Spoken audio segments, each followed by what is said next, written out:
ساتھ ہی انہوں نے جو سلور کی کرنسی تھی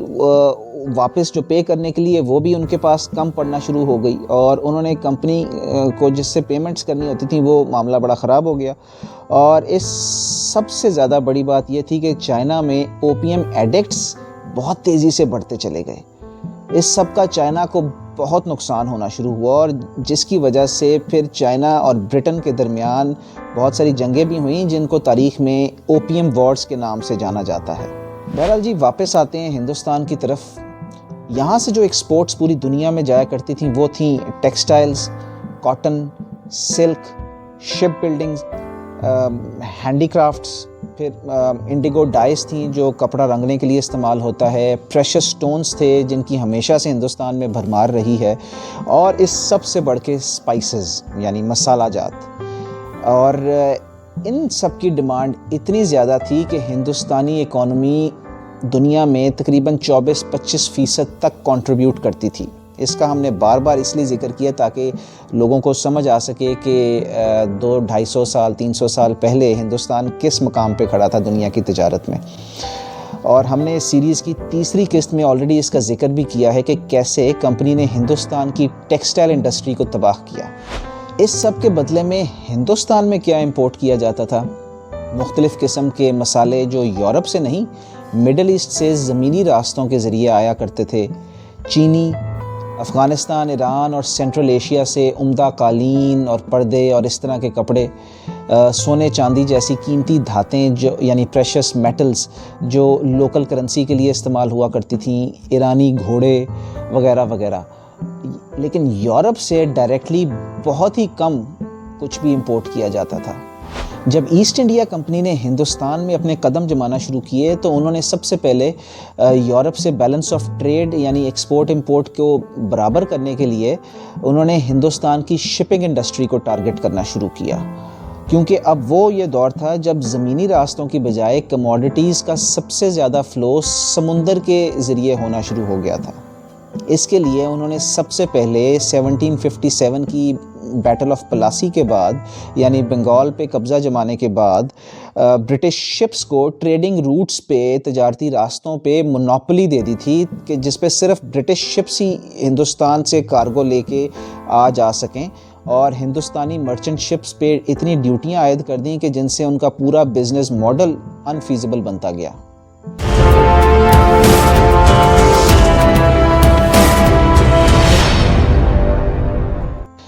سیاست کیسے تجارت پہ اثر انداز ہوتی ہے اس کی ایک چھوٹی سی مثال ہمیں فرانس اور برطانیہ کی آپس میں جب یہ نیپولینک وارز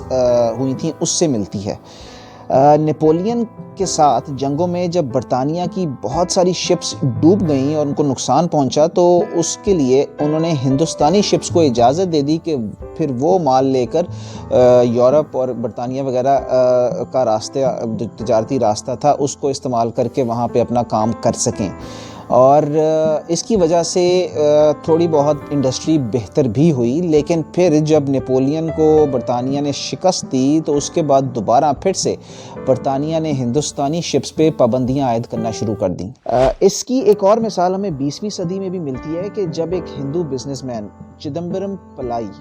ان سب پابندیوں کے باوجود اپنا مدراس سے اپنا شپ بلڈنگ بزنس قائم کرنے میں کامیاب ہو گیا اور برطانیہ کی شپ بلڈنگ انڈسٹری کو کمپیٹ کرنا شروع کر دیا۔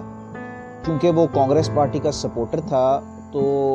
انہوں نے یعنی برٹش راج نے اس کو اس کے نیشنلسٹ ویوز کی بنا پہ جیل میں ڈال دیا، اور جس کی وجہ سے پھر اس کا بزنس کمپلیٹلی ختم ہو گیا۔ ہندوستانی شپس ہمیشہ سے اپنی بہتر قسم کی مینوفیکچرنگ کی وجہ سے مشہور رہی ہیں۔ ان میں استعمال ہونے والی لکڑی اور ان شپس کا ڈیزائن برٹش شپس کے مقابلے میں بہت بہتر رہتا تھا۔ عام طور پہ برٹش شپس کی 10 سے 12 سال کی لائف ہوتی تھی، اور اس کے بعد وہ اس قابل نہیں رہتی تھی کہ ان کو سیفلی استعمال کیا جا سکے، جبکہ ہندوستانی شپس جو تھیں ان کی لائف تقریباً 20-22 سال تک تھی، اور جس کی وجہ سے ان کی بزنس فیزیبلٹی بہت بہتر ہو گئی تھی، اور پھر ہندوستانی شپس کی کاسٹ آف پروڈکشن بھی بہت کم تھی، جس کی وجہ سے ان کے جو کمرشل چارجز تھے وہ بھی کم تھے، یعنی کہ تاجر طبقہ برٹش شپس کے مقابلے میں کم ریٹس پہ اپنا مال دنیا بھر میں بھیج سکتا تھا، تو ڈیفینیٹلی وہ ہندوستانی شپس کو پریفر کرتا تھا۔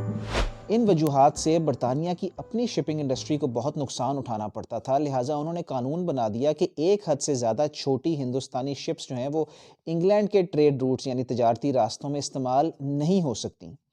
اس قانون سے تقریباً 40% تک ہندوستانی شپس آؤٹ آف بزنس چلی گئیں، کیونکہ ہندوستان کا سب سے بڑا ٹریڈنگ پارٹنر ہی برطانیہ تھا اور اس کا ٹریڈ روٹ تھا جو کہ سب سے زیادہ منافع بخش تھا۔ پھر ایک اور قانون سے ہندوستانی شپس کو ابھرتے ہوئے امریکہ سے تجارت کے لیے بھی استعمال ہونے سے پہ پابندی لگا دی تھی۔ جو گلوبل ٹریڈ تھا، اسپیشلی جو زیادہ منافع بخش تجارتی راستے تھے، ان پہ وہ بالکل ختم ہو گئی تھی استعمال ہونا۔ ہندوستانی شپس صرف چائنا کے تجارتی راستوں میں استعمال ہونے کے قابل رہ گئی تھیں، جو بہت ہی زیادہ ان پروفیٹیبل سمجھا جاتا تھا، کیونکہ ہندوستانی مال کی چائنا میں تو ڈیمانڈ تھی، پر چائنا کی کوئی ایسی کموڈٹی اس وقت ایسی نہیں تھی یا پروڈکٹ ایسی نہیں تھی جس کی ڈیمانڈ ہندوستان میں ہوتی۔ یاد رہے کہ چائے جو کہ چائنا کی سب سے بڑی ایکسپورٹ تھی، وہ ابھی اس کی ڈیمانڈ ہندوستان میں ابھی پیدا نہیں ہوئی تھی، پر چونکہ چائے ڈائریکٹلی چائنا سے انگلینڈ پہنچانی ہوتی تھی، اس لیے وہ ڈائریکٹلی برٹش شپس میں ہی لادی جاتی تھی، کیونکہ جیسے آپ کو پہلے بھی بتایا ہے کہ ہندوستان برطانیہ کا جو تجارتی راستہ تھا وہ ہندوستانی شپس کے لیے ویسے ہی بینڈ تھا،